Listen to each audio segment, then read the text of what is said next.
Hi, I'm so excited to be here to talk about one of my favorite times in voice literature, the mid 20th century in American art song.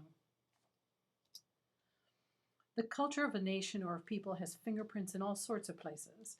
In any culture that comes to mind, songs are inevitably bound to it. These may be songs from an ancient oral tradition, or they may be songs in a high art form. The art song literature of the past 3 centuries has had this integral connection with the language and culture of its origin, though from the highly literate end of the spectrum. The texts of these songs tend to be quintessential examples of lyric poetry, often from the same time and place as the composer. We identify Wilhelm Müller and Franz Schubert together when we think of Die schöne Müllerin, or Paul Verlaine and Gabriel Fauré when we think of La Bonne Chanson. In fact, the memorable bodies of art song literature from Europe seem to arise from a particular confluence of poetic, musical, and stylistic synergy. In the United States, the body of American art song has arisen from the same confluence of factors, but has not necessarily received the same intellectual pride of place. To posit reasons for this is beyond the scope of this paper. We will take as an a priori assumption that, earlier bodies of compositions aside, the American art song as a genre gained its wings just after World War II. Probably the first figure of international stature and influence in American art song composition was Samuel Barber, whose early songs helped establish his renown before World War II. Aaron Copland, the Brooklyn-born son of Russian Jewish immigrants, armed with the resources of post-impressionism and neoclassicism, succeeded in establishing a style finally identified as Americanism, primarily through his innovative work in theater and film. His most significant contribution to the American art song was a masterpiece collection, 12 Poems of Emily Dickinson, completed in 1950. At the conclusion of World War II, Barber and Copland were positioned at the apex of American classical music. They were associated as teachers at the Berkshire Music Center, which reopened in 1946 after having been closed during the war.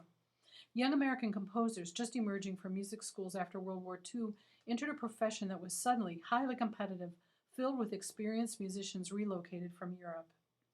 Ned Rorem and William Flanagan, both born in 1923, came to New York City to establish themselves professionally at this time.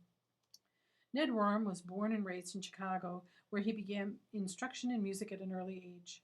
He studied at Northwestern University and the Curtis Institute in Philadelphia, but left school at age 20 to move to New York. He worked as secretary and copyist to Virgil Thompson, who championed the young composer. William Flanagan was born and raised in Detroit and came to musical studies much later in life than Rorem.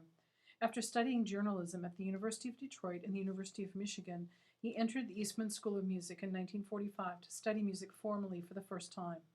Later in his career, he excelled as a music critic, writing reviews for the New York Herald Tribune and Stereo Review, as well as finding some success as a composer. He is remembered today as, quote, one of the most skillful and caustic verbal commentators on music in the USA, unquote. Rorem and Flanagan met in 1947 in New York, where Flanagan had moved along with classmates from Eastman. Flanagan began compositional studies with David Diamond, with whom Rorem also studied. Rorem was a protege of Aaron Copland, and as such had been admitted to the Berkshire Music Center for study in the summer of 1946. In 1947, Flanagan joined him at Berkshire. Arthur Honegger was also to be on the staff, but at the last minute withdrew for health reasons and was replaced by Samuel Barber. The association of these composers included a deep mutual interest in song composition. This was closely bound with a reaction against the new serialism, a movement that was gaining traction in the U.S. but offered little fertile ground for lyrical composition. Rorem wrote later about Flanagan, quote, we were the same age and of similar convictions, namely that there was still blood in tonality, breath in the simple line, and that the flesh of music could be grafted onto the skeleton of poetry and given life by the singing voice, with a feeling of heightened naturalness for the listener. Rorem and Flanagan were in awe of Barber's, quote, access to real singers, unquote. He had already composed Nuvoletta and Knoxville Summer of 1915 for Eleanor Steber, and his hermit songs for the young Leontine Price would follow in several years. Barber was unique among composers because he was himself a professionally trained vocalist, a capacity that Rorem admired. Still, despite the achievements of Samuel Barber in the realm of art song, the general music-going public in the 1950s never embraced recitals of American art songs in the same way that the 19th century Liederabend had become a cultural staple in Germany. Foreign singers found it easier to attract audiences in the United States than did American singers. Recitals of American art songs performed by Americans did not draw crowds.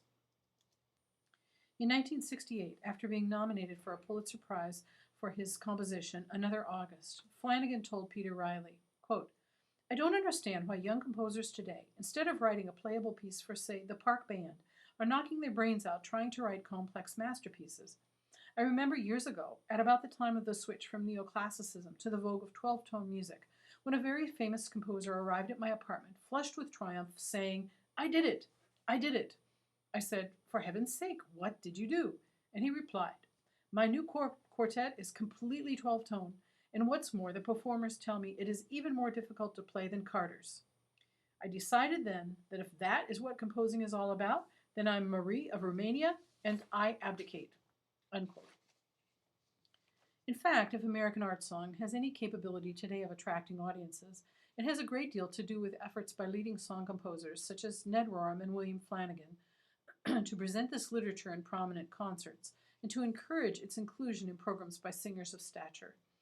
Rorem's copious journals are full of references to song recitals by prominent singers where he assisted as accompanist, and just as full of his frustration over the lack of public interest in these recitals from his point of view. Flanagan's keen literary sense influenced his choice of texts, such as the excerpt from Gertrude Stein's prose poem, "Edom the Same, A Valentine to Sherwood Anderson." Stein and Anderson were acquaintances who admired each other's writing. Stein wrote this poem in 1922, along alliterative whimsy, in appreciation for Anderson's championing of her work. Flanagan's song uses a very short portion of the poem and sets it in a nostalgic harmony with a quick tempo that reflects the whimsical alliteration intended by Stein. You can pause this movie at this point and listen to a recording of Gertrude Stein herself reciting the entire poem.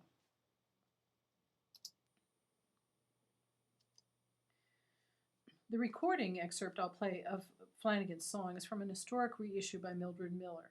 Imagine that the tempo is twice as fast as rendered here to see how Flanagan intended to mimic the rhythmic patter of the poem. And you can pause this movie right now and listen to this recording by Mildred Miller of Flanagan's Valentine to Sherwood. Flanagan's 1949 setting of the first two stanzas of John Donne's three-stanza poem, The Message, or Send Home My Long Straight Eyes, reflects more of Flanagan's typically dark, introspective intensity. The setting is in F major, which is not apparent until the introduction settles on a tonic 11th chord just before the singer enters. The most striking unifying device is the opening three-note motive of the piano introduction, which becomes the singer's plaintive "send home." The descending major third is also used at the end of each stanza, as the poet contradicts himself by saying instead, "keep them." And this recording is also of Mildred Miller singing Flanagan's "Send Home My Long Straight Eyes." You can pause the movie to listen to this song or a portion of it. In these examples, we experience a song composer with formidable sensitivity to the text he is setting. The text settings are syllabic. The vocal line manages tunefulness while at the same time exhibiting the rhythmic facility that one experiences in the Barber songs. The mid-20th century answer to the relatively free rhythm of the poems was to create an equally unfettered metrical and rhythmic structure. These song composers were interested in collaborating with poets of their generation. Rorem writes about his friendship with Howard Moss, poetry editor at The New Yorker and a distinguished poet of a highly intellectual sort. About Moss's work, Rorem writes, quote, "The only thing wrong with Howard Moss's poetry is that nothing's wrong with it. At its best, it soars." Unquote. Matilda Dobbs performed a town hall recital accompanied by Rorem in 1956, the year of her Metropolitan Opera debut. On the program was Rorem's "See How They Love Me" on a poem by Moss. Moss attended the recital and wrote to tell Rorem how impressed he was, offering more of his poems for Rorem to set. Rorem remarks 38 years later, "What poet today is concerned any longer with serious collaboration as Howard was then? What composer today can afford to think about voice and piano ventures when there is no longer an outlet?" Unquote.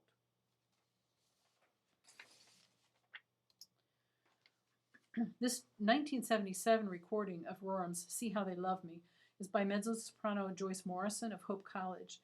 The setting is warm, lyrical, beginning with a kind of Michael Head-like nostalgia, but building to an operatic melisma up to A4 on the climactic words, but you rebuke me, O love, love that I only pursue.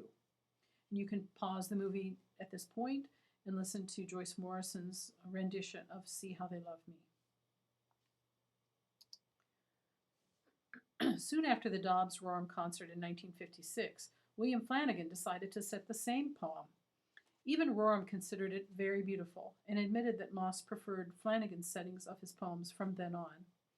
Flanagan's setting of this poem lacks Rorem's nostalgic touch, instead capturing an intense self-absorption that makes the rebuke near the end an insult to hubris as well as undisguised yearning.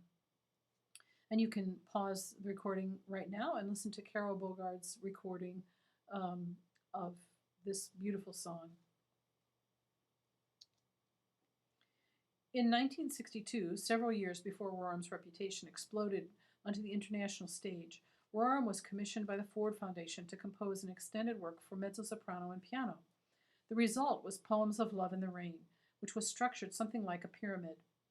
8 American poems were each set twice in the cycle, once as the singer progressed from the beginning to the midpoint, then again in reverse order, set entirely differently after the central interlude of the cycle.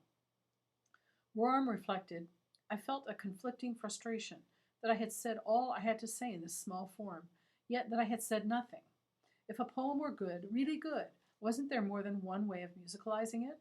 Perhaps not, since most composers' settings of the same verse turn out to be much the same kinds of setting. I had toyed with the notion of how it might be for a single composer to set one poem several times, in different speeds and styles, draining the words of their multiple implications. The Air is the Only, a poem by Howard Moss, thus appears in 2 entirely different settings in this cycle. I will play recordings of both settings, sung by mezzo-soprano Beverly Wolfe with Ned Rorem himself at the piano. The first setting is anxious, quick, high in tessitura, reflecting lonely breath, exhaled and dissolved into wind. The second is slower, lower, presaging Rorem's later operas, inspired by the second stanza words, but sing flesh, sinew, and bone.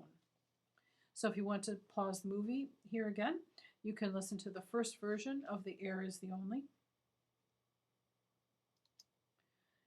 And you can now pause the movie again and listen to the second version of the same poem. Flanagan's life ended tragically in 1969 through suicide, perhaps the inevitable outcome of years of alcoholism and bitter introspection. Rorem's career continued to flower not just in the art song, but in many other musical forms. But his lifelong passion has been about setting the English language to music. Perhaps by the end of the 20th century, the art song recital was dead. But in the 21st century, with the ease of connecting people, information, and media, I predict that the American art song and the work of composers like Bill Flanagan and Ned Rorem will remain very much alive.